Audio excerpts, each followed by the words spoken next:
Why are human babies the absolute worst rookies in the animal kingdom? Look at a wildebeest on the African savanna. 10 minutes after spawning, it can stand up. 30 minutes later, it is drifting corners to escape lions.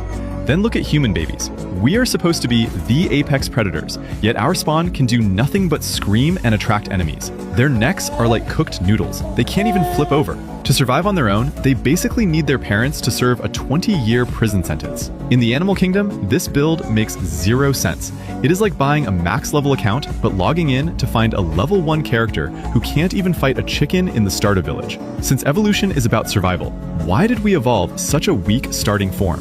We didn't devolve. Our ancestors just got greedy. They tried to max out 2 conflicting skill trees at the same time: upright walking and massive brains.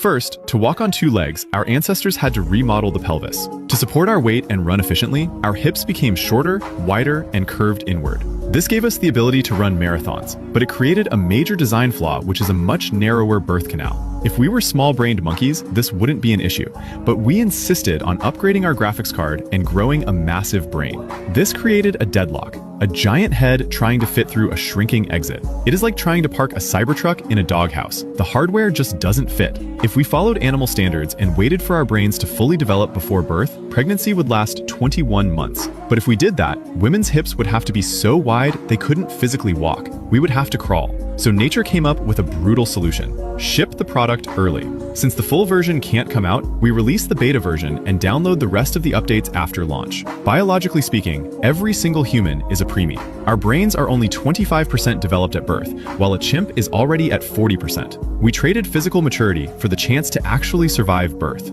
This physiological premature birth makes babies fragile, but it actually gave us an overpowered ability called plasticity. Because our brains develop outside the womb, they aren't hardwired by genetics. Instead, they are open to software updates from the environment. We learn languages, we use tools, and we learn how to argue in comment sections. If we were born fully cooked, our neural pathways would be set in stone. We might be able to run immediately, but that is all we would ever do. So the next time you see a baby crying and doing absolutely nothing, don't judge. They aren't broken, they are just buffering. They are furiously downloading millions of years of civilization data so they can eventually grow up to run the planet.